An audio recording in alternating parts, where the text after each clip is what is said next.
Make a list of all the things you can do. Get right on those. Discipline yourself for those, both for the results and for the muscle and for the practice, so that when life hands you some big challenges, you'll be ready. But see, if you don't handle the small ones, you can't take care of the big ones. Here's the steps. Number one, find out how things work. The first key to doing better is find out. To change your life, really, you need ideas. There isn't anything an idea can't change. And Schoaf taught me the major problem is lack of an idea, not a problem. At first, I didn't have any money. I said to Mr. Schoaf, I don't have any money. He said, that's not a problem. Now, see, up until then, I always thought it was. I was confused. He said, no, the problem is lack of an idea on how to create money and wealth. It isn't lack of money, it's lack of ideas. So if you get the ideas, see, you can change anything. Now, to get ideas, you need a constant study of finding out. And they have to all be brought under the organizational structure of long-term collective vision. And in order to do that, you have to be disciplined. And any discipline, technically speaking, is an attempt to bring all those competing short-term impulses under a larger scale and more inclusive framework. You do that, and then, well, that's actually what gives you freedom. If you're going to mess around with very complicated and dangerous matters, you should really put your life together. We also know that the higher your conscientiousness, the lower your neuroticism. Conscientiousness does seem to keep neuroticism in check, and so I would say, and have said this to many people, clean your room, organize your life, get a routine, establish disciplined habits. The next subject is setting goals. Let me show you what turned my life every way but loose. Setting goals. Here's what can easily happen if you don't set goals. It's easy to let life deteriorate into making a living instead of designing a life. And we all have a choice. Make a living or design a life. It's easy to get trapped by economic necessity. But the best advice I can give you on how to break out of that trap is to learn how to set goals. Mr. Schoaf put it to me this way. He said, Jim, if you had enough reasons, you could do the most incredible things. If you have enough reasons. Write down your why. What are you doing this for in life? Your why should be something so big that it changes the whole outlook on how things are with you and your purpose. Think about your passion. Think about your opportunities. And that's how you find your purpose. When that why meets up with your passion, your opportunity, and your purpose, then you'll find out.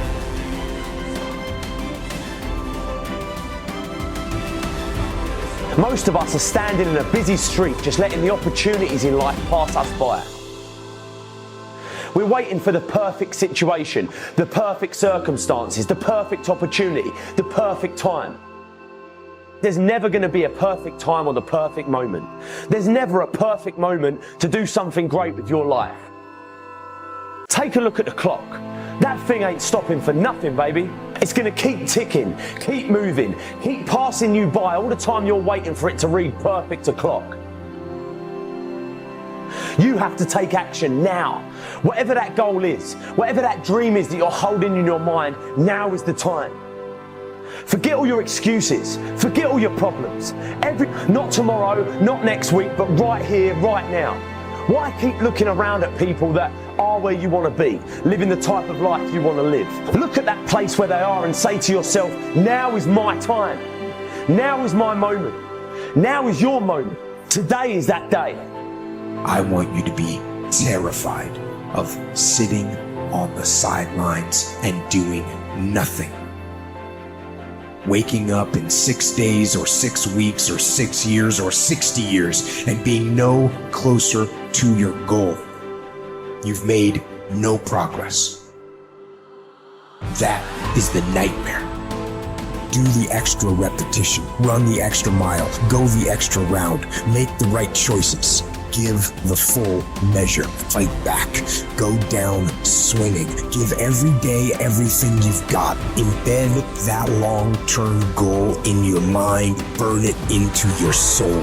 I got here not because I'm the strongest, not because I'm the fastest, not because I'm the best. I never stopped fighting. It got harder and it got harder, and it seemed the further I climbed, the harder it got. But I didn't stop, I didn't quit. I just kept fighting and fighting and fighting. Think about it, write about it, talk about it, hang it up on your wall, but most important, do something about it every day. Every day, do something that moves you toward that goal, that keeps that goal alive and in sight and in focus. Do what you say, mean what you say, follow through for something for one time in your life. One time.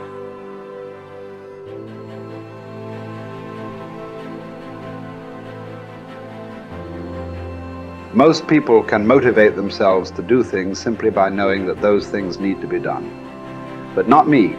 For me, motivation is this horrible, scary game where I try to make myself do something while I actively avoid doing it.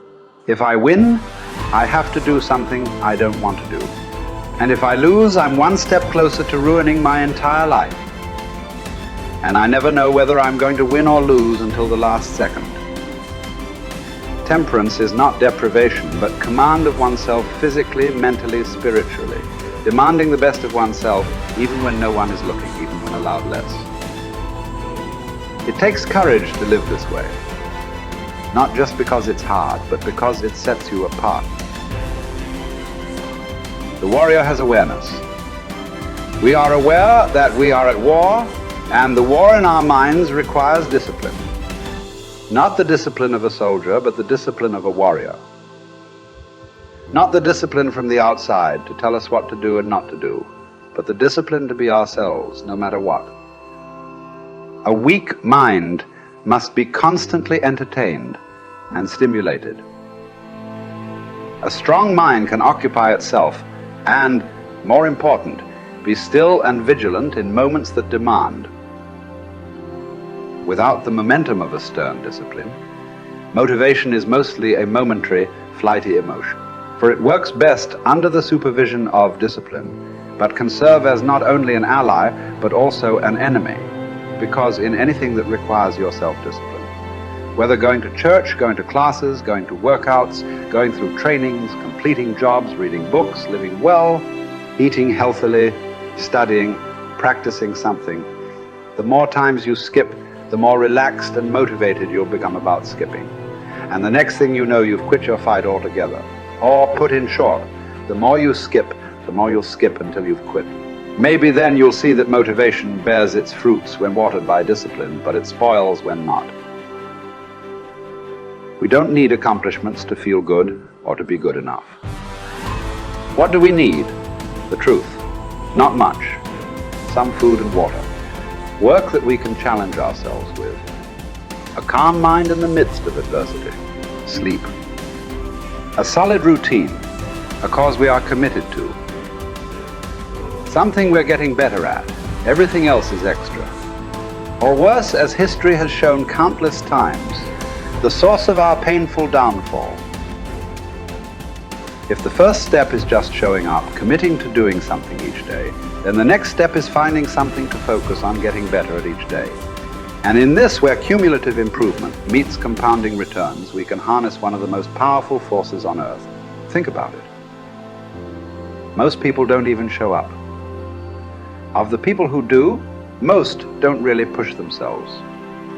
So to show up and be disciplined about daily improvement, you are the rarest of the rare. Life is filled with all sorts of difficulties and challenges. Work will not always go well. But working out is in our control. It is a contained space in which the only potential obstacle is our determination and commitment. Swim. Lift weights. Train in jiu-jitsu. Take long walks. You can choose the means, but the method is a must. You must be active. Get your daily win. Treat the body rigorously, as Seneca tells us, so that it may not be disobedient to the mind. Because as you're building muscle, you're also building willpower. More important, you're building this willpower and strength while most people are not. The body, you must understand, is a metaphor. It's a training ground, a proving ground for the mind and the soul. What are you willing to put up with? What can you do without What will you put yourself through? What can you produce with it? Only you know what it will look like to train in your art like a samurai, an Olympic athlete, a master in pursuit of excellence. Only you will know what you need to practice from morning until night, what to repeat 10,000 times. It won't be easy, but in that burden is also freedom and confidence. The pleasure of the flow state, the rhythm of second nature, the quiet calmness of knowing that from the practice you'll know exactly what to do when it counts, the pride and the dependability of doing it too.